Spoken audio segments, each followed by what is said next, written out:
હજીરાની કંપનીમાં ભીષણ આગ, 4 કર્મચારીઓના મોત। સુરતના હજીરામાં વર્ષના અંતિમ દિવસના અંતિમ કલાકોમાં જ આગની દુર્ઘટના સર્જાતા 4 કર્મચારીઓના મોત નિપજ્યા છે, જ્યારે એક કર્મચારી ઇજાગ્રસ્ત થતા સારવાર માટે ખસેડવામાં આવ્યો છે। હજીરા ખાતે આવેલી એએમએનએસ કંપનીના સેકોરેક્ટ 2 પ્લાન્ટમાં આજે શનિવારે સાંજે ભયાનક આગની ઘટના બની હતી। આ ઘટનામાં 4 જેટલા કર્મચારીઓના મોત થઈ ગયા છે, જ્યારે એક કર્મચારી ઇજાગ્રસ્ત થતાં તેને સારવાર માટે ખસેડવામાં આવ્યો છે। સુરતના હજીરા ખાતે આવેલ એએમએનએસ કંપનીના કોરેક્સ 2 પ્લાન્ટમાં અચાનક જ આગ ફાટી નીકળી હતી।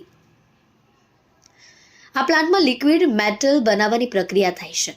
આગ 2 પ્લેટફોર્મ પરથી શરૂ થઈ ગઈ અને લિફ્ટ સુધી પહોંચી ગઈ હતી। આગને કારણે લિફ્ટમાં ફસાયેલા 4 કર્મચારીઓ ગંભીર રીતે દાઝી ગયા હતા, તેમનું ઘટના સ્થળે જ મોત થયું હતું। આ સાથે જ એક કર્મચારી ઇજાગ્રસ્ત થતા તેને સારવાર માટે ખસેડવામાં આવ્યો છે। વર્ષના અંતિમ દિવસે આ કરુણ ઘટના બનતા સમગ્ર વિસ્તારમાં શોકનું મોજું ફરી વળ્યું છે। કંપનીના સંબંધિત અધિકારીઓ તેમજ ફાયર વિભાગ આ ઘટનાને લઈને વધુ વિગતો એકત્રિત કરી રહ્યા છે।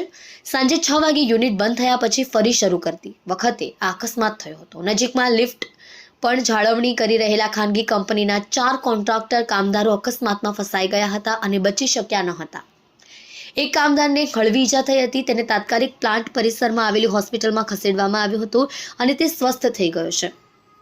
અસરગ્રસ્ત કર્મચારીઓના પરિવારોને તમામ સહાય પૂરી પાડી રહ્યા છીએ। તમામ કટોકટી પ્રોટોકોલ તાત્કાલિક સક્રિય કરવામાં આવ્યા હતા અને આ વિસ્તારને ઘેરી લેવામાં આવ્યો છે અને જમીન પર સંબંધિત અધિકારીઓ સાથે નજીકથી કામ કરી રહ્યા છીએ।